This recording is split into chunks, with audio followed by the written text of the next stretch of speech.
Life's good when you're a ninja block.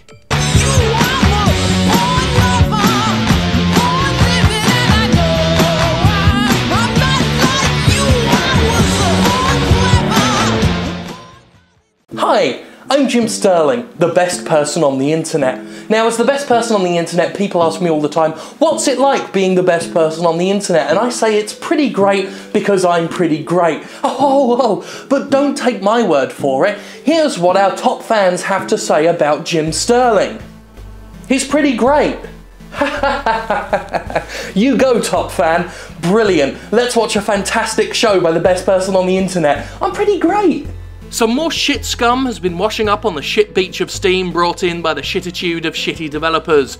Well, though, to call the latest crop of money-grabbing hacks developers is to give them entirely too much credit. They are, in essence, glorified clipboard users doing the development equivalent of copying and pasting other people's works and selling them off as original material. It's a situation that has become more and more ubiquitous of late, to the point of representing a very real blight, and what's worse is that too many potential customers risk falling for it because, well, they don't know quite how shameless some of these developers are being. We've looked at a few of these games before. The Slaughtering Grounds most famously is constructed piecemeal by character models, objects and environments purchased, rather than developed, from Unity 3D's asset store, a storefront that sells video game assets made independently by developers and sold to other devs for use in their games. Inherently, this situation is not a bad thing. Unity 3D is an easy engine to work with, and Premade Assets can be an effective cost-cutting measure. The problem comes from the fact that ideally these pre-made characters and environments are a basis, a foundation upon which to use your own original art, gameplay mechanics and narrative. Instead, a number of sloppy, lazy developers have gone against the spirit of the thing, and instead simply buy and resell the assets. We've seen the negative result of this in games like Slaughtering Grounds and any number of those stupid fucking early access zombie games. It's an artistic car crash as random enemies are bought and thrown into environments laden with objects that just make no rational sense. USPS post boxes next to London phone boxes, as mummies and mutants and werewolves with different art styles all meld together with a total lack of artistic cohesion. A realistic lion rampages through a cartoon village because they're two totally different Unity assets from different creators pasted onto each other. There's no cohesion because there's no fucking artistry.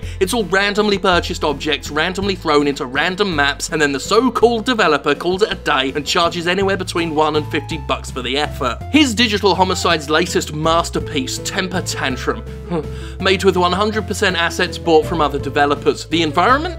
Toon World Interiors by 3DRT, $200. The enemies? Jelly Monsters by RenderShed Technologies, free.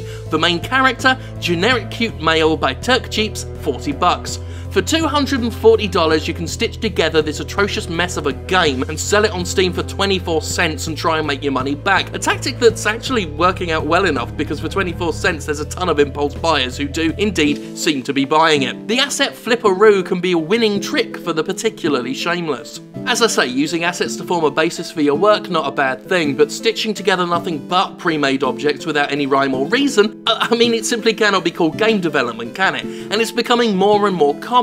My Squirty Play series of videos is littered with games of this type, games that use Unity or Unreal starter kits and asset packs to make an incoherent mess of a game, laden with engine-inherent bugs that haven't been fixed because the studios behind these products don't seem to know how to actually code anything. Some of these games boast proudly to be the work of just one person, but that's not much of a boast when you've dispensed with the need for programmers, designers, artists and composers because you bought everything for resale and whacked a Kevin MacLeod soundtrack over it. These hodgepodge Frankenstein's monsters of games are bad enough, but lately it's gotten even worse. Somehow. In my recent plumbing of Steam's depths, I've noticed an alarming trend of product hawkers who have found a way to be even lazier in the alleged games they're selling. Here are 3 different games from 3 different so-called developers. See if you notice a trend. First, here's Day Survival Begins, a pretty bog-standard zombie Minecraft ripoff. Now, here's Field Z, a pretty bog-standard zombie Oh wait, that's the same zombie. Same HUD. Same art style. Weird. Thirdly, Here's Uncrowded, and holy fucking shit, all of these three games are exactly the fucking same. They're the same because they're all Unit Z, a full-fledged asset pack sold on the Unity store for $50. Unit Z gives you an open world, zombies, basic crafting and combat, even vehicles that you can use to build your own cheap knockoff of Unturned. Except these three games, all of which tried to get onto Steam via Greenlight, didn't build anything. They've done the video game equivalent of flipping a house. They've obtained Unit Z, renamed it, and then tried to sell it to you. Even more galling, one of them actually got onto the Steam storefront. Uncrowded is currently on Steam for $1.99 despite being nothing but a shell of a game that the seller purchased. The seller, by the by, goes by the name of Kotach, and when you look at what else it's tried to sell, you notice this isn't the first time it's pulled this shit. This studio also got The District onto Early Access, which itself is nothing more than a renamed version of Decayed State, an asset pack anybody can pick up for $40. Kotach's latest attempt, Cookie Simulator 2015, is bad enough for being nothing but a direct rip-off of the notorious Cookie Clicker, but even that is just flipped from the Unity store, being an unchanged version of Clicker Game Example. Again, Clicker Game Example is designed as a basis for your own Clicker-style game, but Kotach is simply trying to resell it with a cynical Simulator 2015 moniker in the hopes of slyly getting yet more borderline plagiarism onto Steam. I say borderline because sadly this is not actually plagiarism, as the Unity store license permits all this. As scummy and hacky as this practice is, it's not against Unity's very lax terms and conditions. So long as the assets aren't being sold to other developers in competition with the store, it's fair game. Anybody can do this. You could do it yourself if you wanted.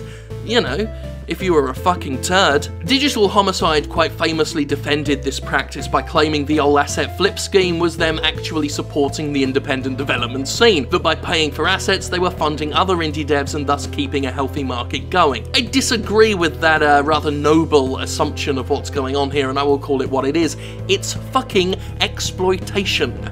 It's exploiting lax terms and conditions, exploiting the potential ignorance of customers who may not know that they're being hoodwinked, and it's exploiting an already overly exploited Steam marketplace. It's abuse of the system, it's shameless hackery, and it's quite frankly utterly pathetic. To have such little artistic merit, such little pride in oneself as a game developer, and so few scruples as to surrender to the temptation of asset flipping is just truly, utterly pathetic. And it still gets worse.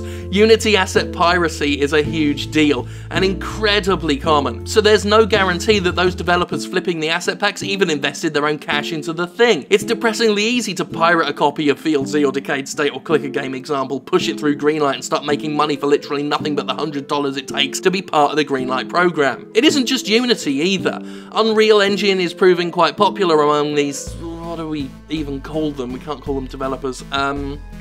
Motherfucking vampiric pricks, I guess. Here's a recent trailer for Fade. I mean, it already looks like shit thanks to that frame rate, but it was pointed out to me by commenters that Fade is pieced together from free Unreal tutorial packages. This guy didn't even need to buy them or pirate them. Anybody can use them as tutorials to learn how to make games, but rather than do that, Prolix Legend is just selling the tutorial assets under the guise of a game. So be aware, gentle viewer. That lame Unturned ripoff may not just be the mediocre crafting zombie survival sim it looks like. It may be something that's been bought and resold on top of that. That Unreal Engine shooter could just be a tutorial mission that was tossed up onto a storefront that doesn't give a shit and expects the community to police itself. So do be warned, because we gotta warn each other. And if you do spot a game that's nothing but an example of asset flipping, let the community know.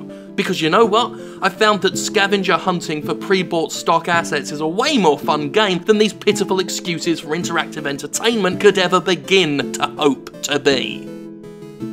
So as I've said before, and I cannot stress this enough, the actual existence of these assets is good in general.